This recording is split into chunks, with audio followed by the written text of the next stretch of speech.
Well, hello, handsome boy. What's going on, my friend? You have a big day today.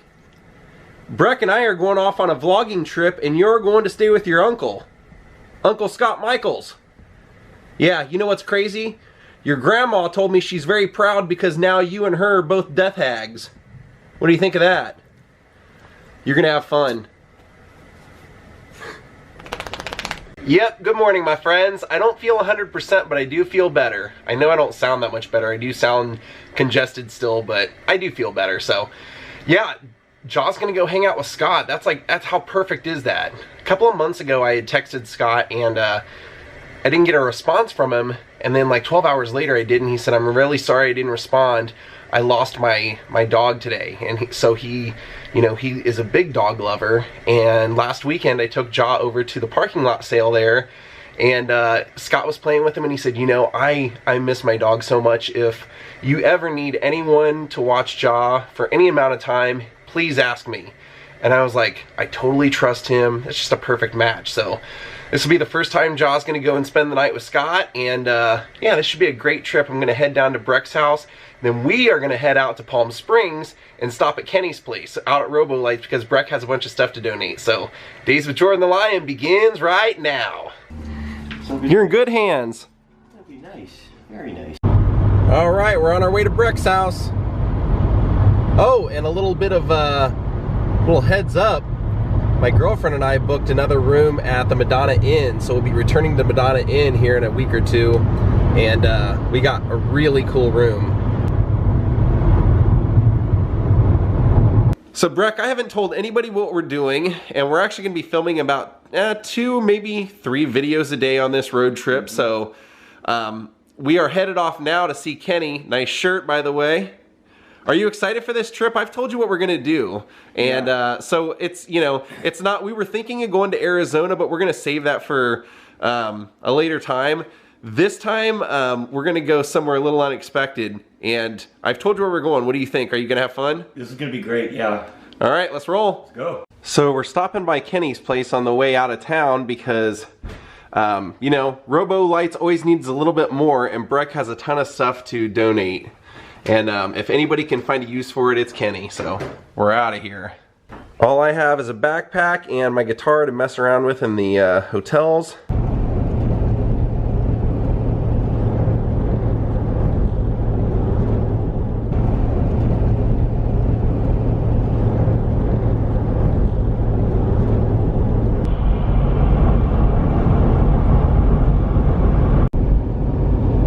Oh yeah! I always love seeing these windmills. Usually when I see them, I'm on my way out to Joshua Tree, but not this time. Like I said, we're headed to Robo Lights, going to visit Kenny.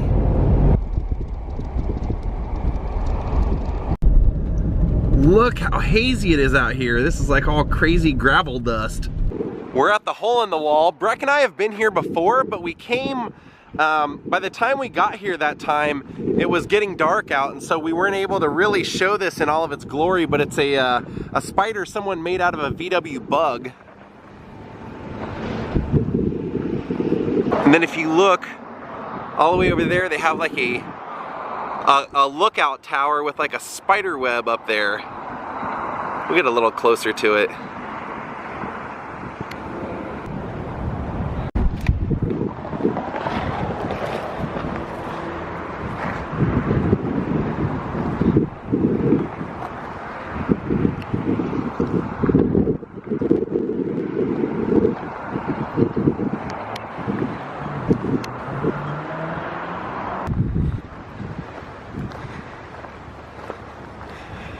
Got Christmas lights all over it.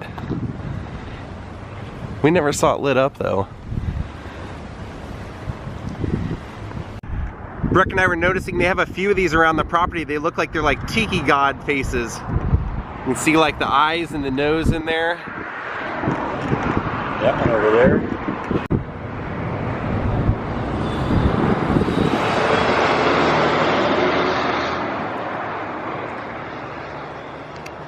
What a cool place. This, my friends, is the reason you do road trips, for stops like this off to the side of the road. Breck's trying to get a good look at the tower.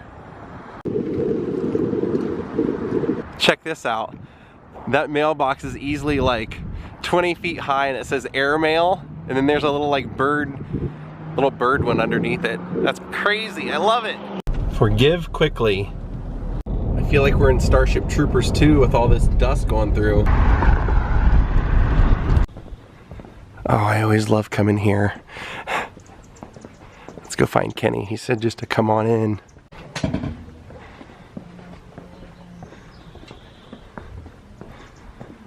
See what he's working on. Oh yeah, if you've never seen any of my videos from here, look up Robo Lights. I've made both day and night videos here.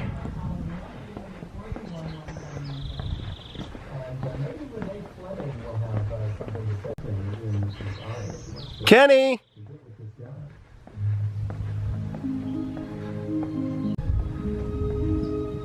Oh, there he is. Here's the man. How's it going, Kenny? We got a ton of stuff for you. We have an Escalade full of stuff for you.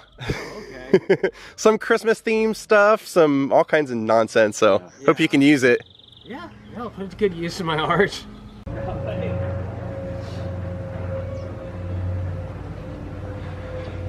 The boat is away for the, I guess for the spring. Looks like we came at the right time. Kenny said he's working on something right now that he can use a lot of this stuff for, so kind of cool that he'll be able to incorporate it right in there. All right, we dropped off 3 piles of stuff, and we're out of here. I always love coming here and checking out Kenny's stuff. What a great artist. All right, Kenny, I can't wait to see what you do with all that stuff we left you. I'll make something spectacular. You're a master artist. Yeah. Take care, buddy. Yeah, thank you. I really appreciate it, Jordan. Thank you. Now we're on our way to a cemetery. We had our option. We could either go to Desert Memorial or Cathedral City. But somebody I'm a bigger fan of is buried in Cathedral City, so we're gonna go there. Breck, you know why I said we had our option of going to one or the other? No, why is that? Because they're like right across the street from each other. So we'll save Frank Sinatra for another day. We're passing Gene Autry Trail and the Gene Autry Plaza.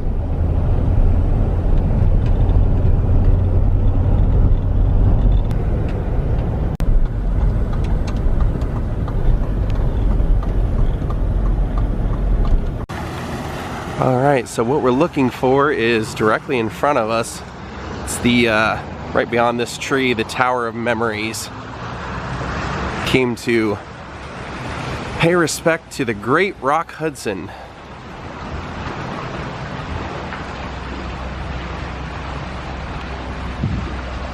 He should be right in here. Oh, take a look at that. That's nice. Well, before we found Rock Hudson, we found John Phillips of the Mamas and the Papas. See?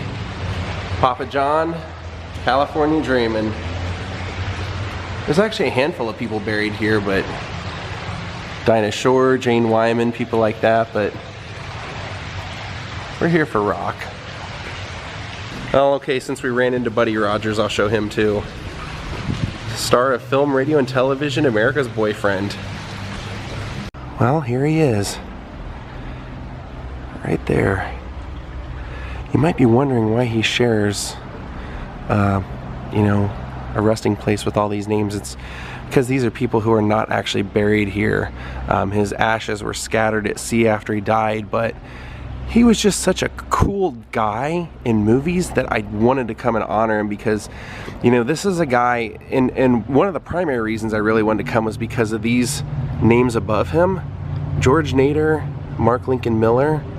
Okay, so the story of Rock Hudson is that he really grew up without a family for the most part. His dad was Roy Shearer, and he was Roy Shearer Jr., and his dad abandoned the family in the Great Depression. Rock was actually born in 1925, and so his mom remarried a man who adopted Rock, so he became Roy Fitzgerald, and there was just never really like a solid connection. So once he graduated high school, he contacted his father, his real father, out in Long Beach, came out to Long Beach and lived with him for a short time, and he was actually out selling vacuums. His dad was a vacuum salesman, and he got Rock a job doing that when he was known as Roy, and Rock was a terrible in-home vacuum salesman, because he would always tell the ladies at the end of like his whole pitch, he's like, you shouldn't buy this.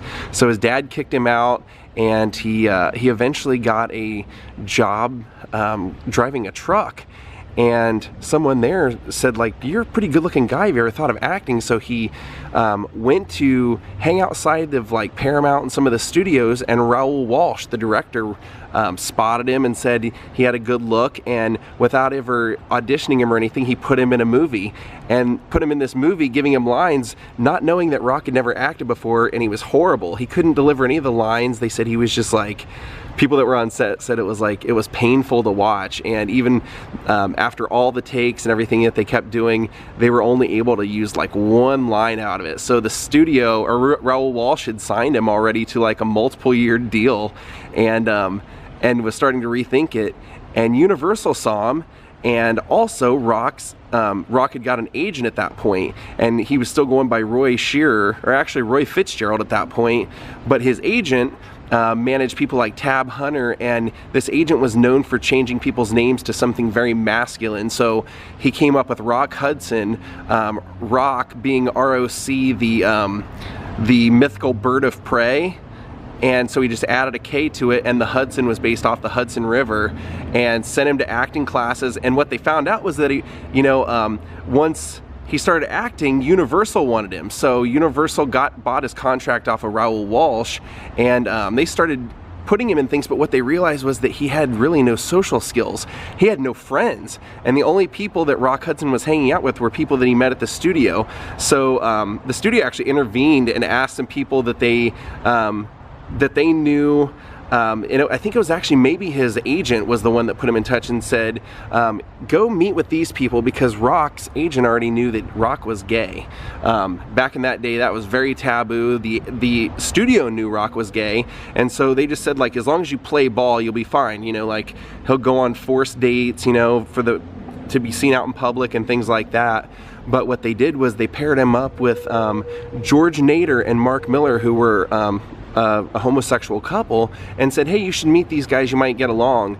And they had dinner at their house one night. They became fast friends, and Mark Miller became somewhat of an assistant to Rock. So Rock never was like destitute. He always worked, and his money was always in good hands.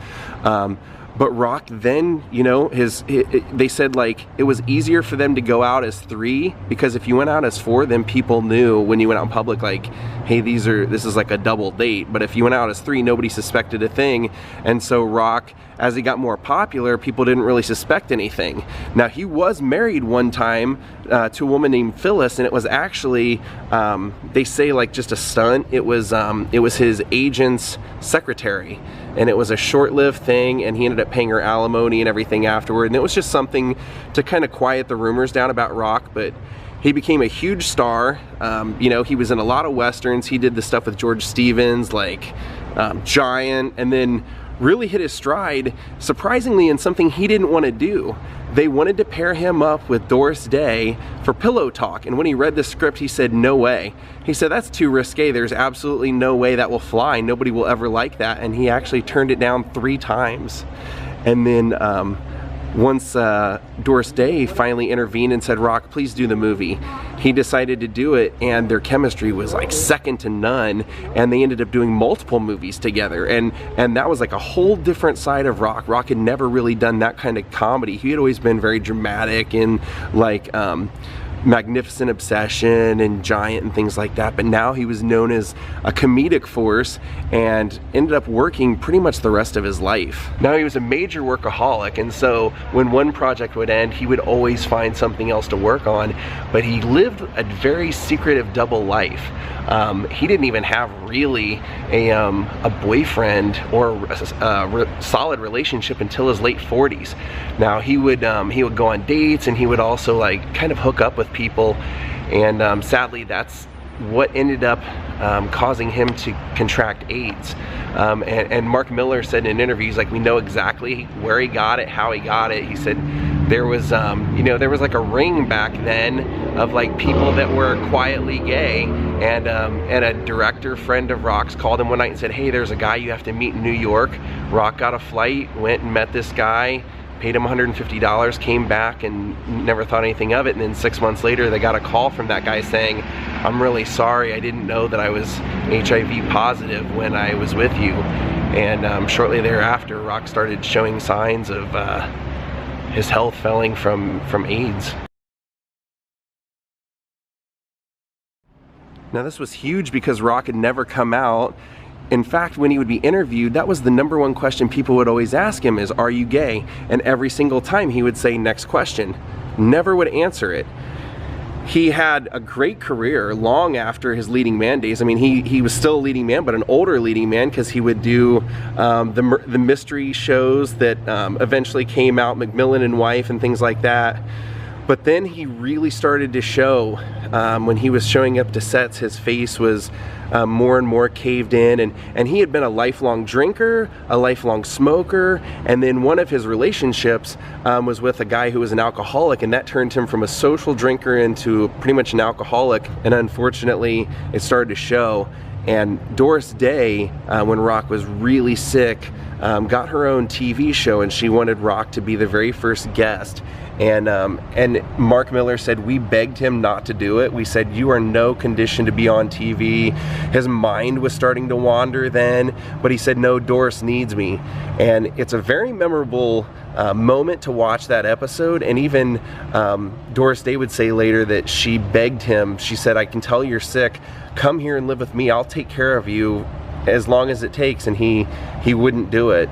And he secretly went to Paris and was being treated with like blood treatments to try and contain the virus or the disease, and so that it wouldn't get worse. But he had some sort of medical relapse while he was there, and the hospital flat out said, we're not going to keep your secret, we're going to announce it. And so he had to get a publicist to come in and prepare a statement, and she even said that's the hardest thing she'd ever done, was reading that statement to him to get his approval, and just watching him cry as she read it, and him saying, well, that's what the dogs want, feed the dogs.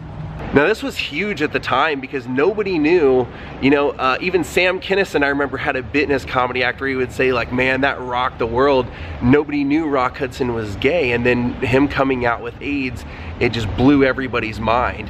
And it actually angered a lot of people that had the disease, because Rock then, once people knew that he had it, he became the face of the disease and brought a lot of attention to it. But the people in the AIDS community, or in the research and the trying to gain support for it, said he never ever helped raise money for it. He never spoke out for it or anything. He never did anything to warrant being the face of this, other than just being the most famous person to have it. So sadly, Rock Hudson in 1985 passed away shortly before his birthday at the age of 59 from AIDS, and they cremated his body and scattered it at sea. And then now he is remembered here with his friends George Nader and Mark Miller, as he should be, really the only family he ever knew. And it's interesting, Scott Michaels is friends with one of Rock Hudson's last assistants, so Scott has parts of the bed that Rock died in and the comforter that Rock passed away under. Now I think this guy was just an incredible actor. Like I said, he dominated the screen, and when he was on screen it was hard to watch anyone else. It just had that charisma, that kind of that Clark Gable macho charisma. And if you've never seen any of his movies, I mean, I can't recommend Pillow Talk enough, or Giant, or Send Me No Flowers, or Come September. I think you would definitely see why people loved Rock Hudson. All right, gang, Breck and I are gonna call it a day. We're gonna continue our road trip, and you'll find out where we go tomorrow. I wanna thank Caroline Meekins for becoming my newest Patreon. Hope you guys enjoyed this vlog, and come back tomorrow and see where we end up. When you see tomorrow's vlog, that is not even our final destination. So have a great night, everyone. Breckless salutum. Have a great night, everyone, and goodbye.